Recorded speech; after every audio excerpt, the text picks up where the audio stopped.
Well, today we're going to head out to Minktoberfest out near Punxsutawney in Pennsylvania. Don Powell puts on Minktoberfest every year, and last year was the first year I went to it, and it just, was such a great time that I'm definitely going back again this year, and I'm going to film it. I actually asked Don if he'd like me to film a little bit of it, show a little bit of the process over the 3 or 4 days that people are there, and he said absolutely. So we're going to show you that here today. It's going to be an overview.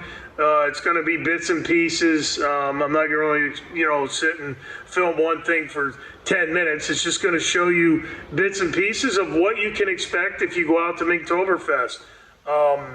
Punxsutawney is where the groundhog resides. Whether you're from Pennsylvania or pretty much anywhere across the country, you probably know who Punxsutawney Phil is, the groundhog that comes out every spring. And then whether he sees his shadow or not, you can bet your ass we're going to have 6 more weeks of winter in Pennsylvania. But it's a big thing that they do, and Minktoberfest is right near where they do those festivities. And it's just a great get-together. People come. They give their knowledge. It's more of a round table type thing where somebody will start it off and then just people interject their ideas. You may, sit in on a Coyote talk and you might hear 6, 8, 10 different viewpoints. But if you go there with an open mind and you listen, you're going to learn things that are going to help you on your line too. But it's not really necessarily just about going out and learning about trapping. It's the camaraderie.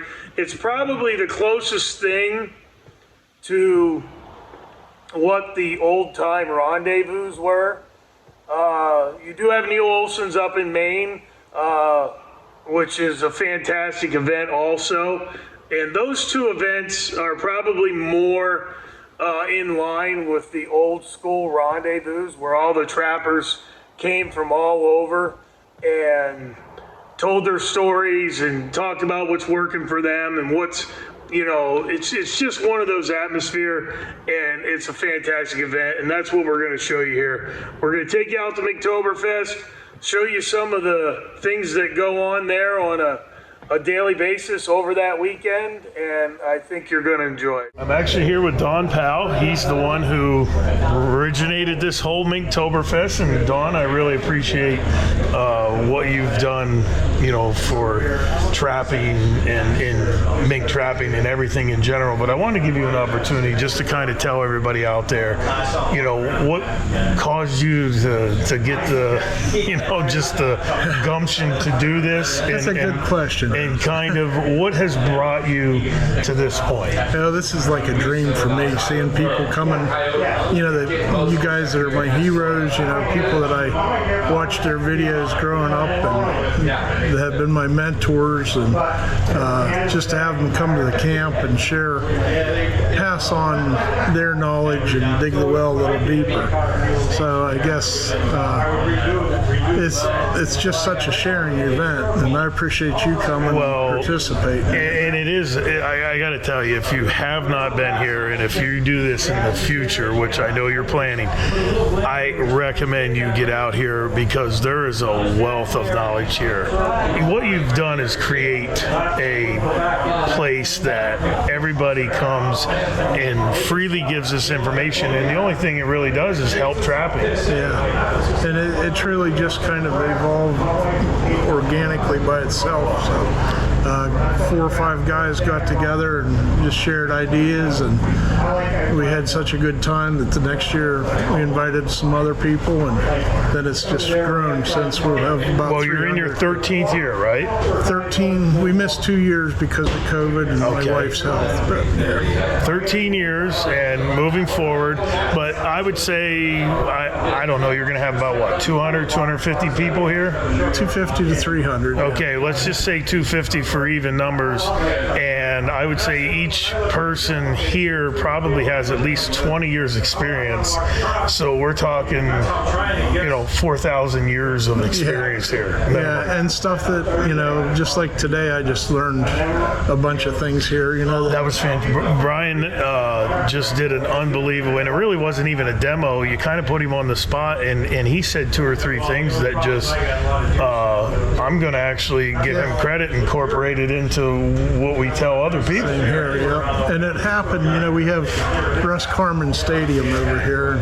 Russ was a big part of starting this, or not starting it, but helping me and by attending, And one day I looked over, we were going to do planned another thing, but we looked over and there's Russ and a whole crowd of people, around him. And so that's why we have it named Russ Carmen Stadium. But he gave tips and stuff that, you just don't hear. Well, Don, I want to tell you thank you for myself. I know everybody else loves it. And the one thing is, when you come here the first time, you definitely look forward to coming back. And I appreciate you having me. Well, it's been everybody sharing. It's not a Don Powell show. It's everybody participating and adding. Well, you've given us all a place to go do that and a great weekend, and I wanted to thank you for that. Thank you. You've got only a 5-day season, then you better be moving around.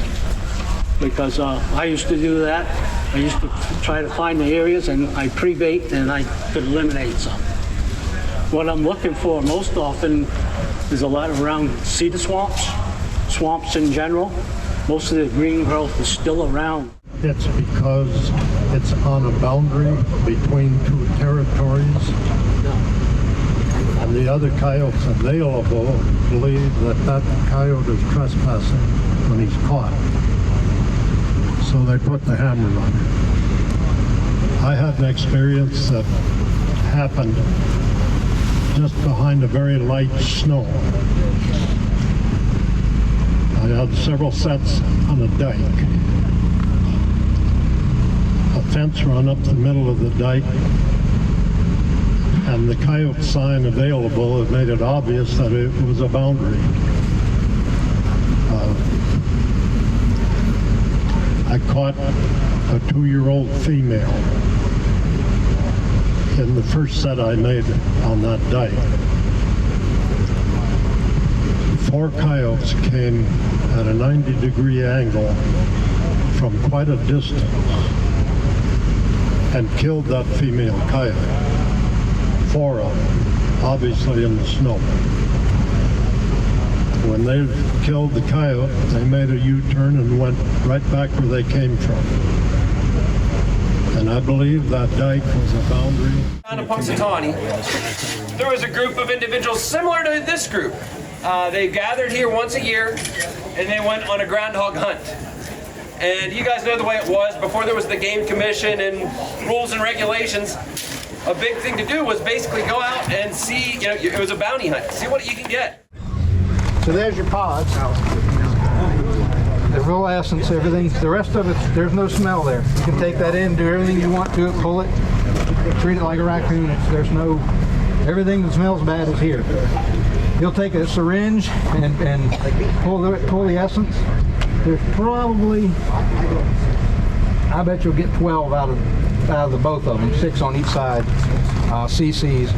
I usually have I put mine in 2-ounce bottles. You need can't pronounce the word, a lined cap, a metal cap will rust. It'll eat right through it, but it starts with a pH. What's the word, Mark? You're smart. PHP, isn't it? Yeah, there you go. There it is. That was my second guess. Yeah, it's a plastic lined cap, and that'll keep it from rusting through the cap.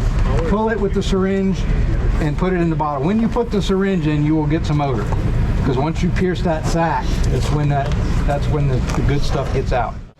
We're here with my buddy, Chef Albert Wunsch. What do you think, Chef? How are you, Alan? How are you, buddy? I'm doing pretty good. Check this out. What do you got working for us tonight? Coffee. Oh, you're making it right from scratch, huh? Yeah, with cowboy coffee. Nice. So how you been, buddy? Good. Traveling here to PA. Yeah, Chef Albert has been a friend of mine. I've known you for probably well over a decade. Yeah. He's one of the... Gray wasn't in there. Oh, dude, you got more. He's actually, if you go to the Harrisburg show, the NRA convention, he does, I think, 2 demos a day?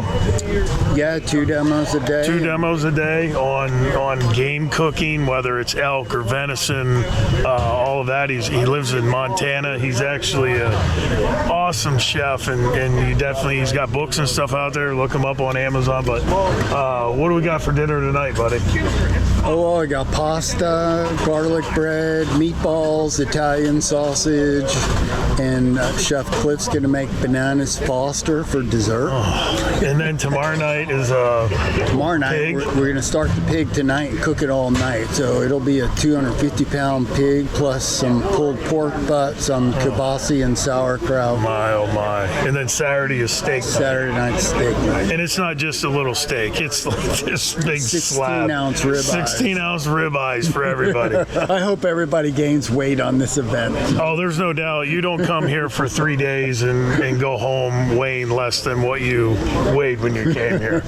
But we're going to give it the taste test later. I'm sure it'll be great. And it's always great to see you. Great to be here. I look forward to seeing you again down at Harrisburg. Bet.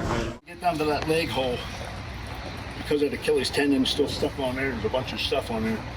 Sort of try to go around the hole on both sides. And if you do that, you're not trying to push it all at one time.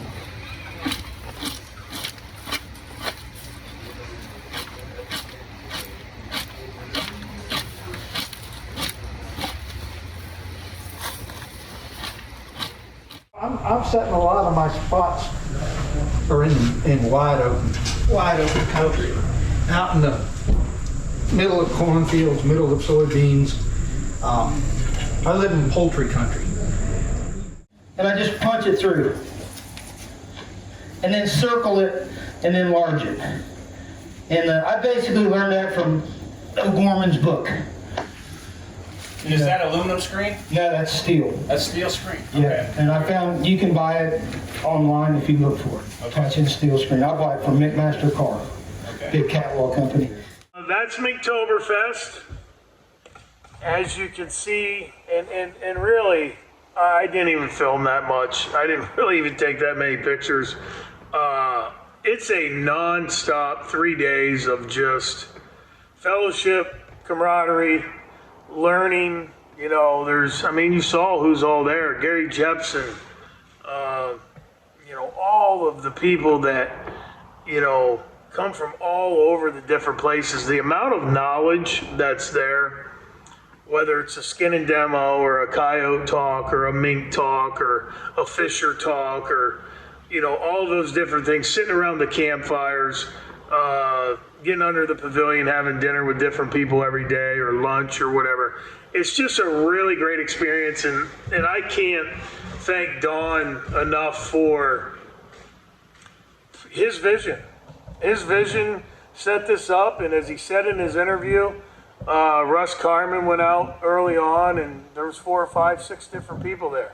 Now there's probably at least 300 there this week, and the whole field's parked with trucks, and people were set up with, a few guys were there selling their baits and lures, and there's, I mentioned Gary Jepson before. You got somebody there that's been trapping 75, 80 years, and you also have brand new people that it was their first year that have never set a trap. So you have a great atmosphere, and as we showed you, the food is second to none. I mean, you can't get much better than some very qualified chefs in there, not only feeding you a good lunch and stuff, but roasting up a 250-pound pig and then 16-ounce ribeyes. And I actually missed the ribeye dinner last night. I had to come back, but all in all, I definitely want to thank Don for everything he's put into this.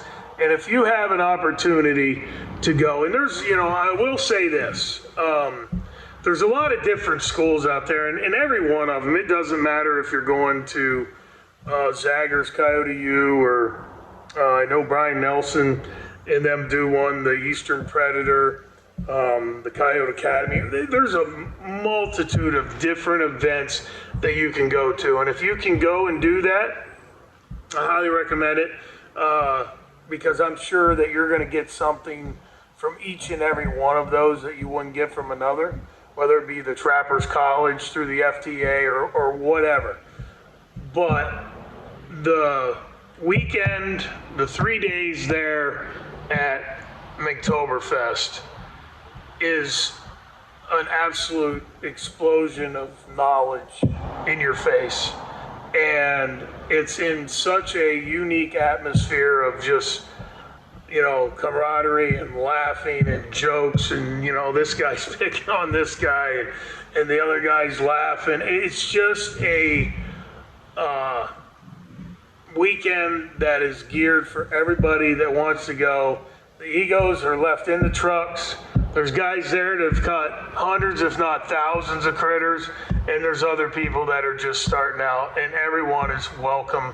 And that's exactly what Don wanted. And he has transformed that over the last 13 to 15 years into an atmosphere of learning and fun and great food. And if you definitely have some time and a weekend to spare in early October, you can check his stuff out on the website, and I'm sure that you'll be welcome with open arms. But I had a great time. I look forward to going back next year, but that's a very brief synopsis of Minktoberfest. And as I said, if you get the opportunity, make sure you look into going out next year. Email us today for a free catalog to browse all of our traps and snares, baits and lures, and much more. Get all of your trapping and predation control needs by emailing to info@NorthAmericanTrapper.com for your free catalog. Proven products equals proven conservation.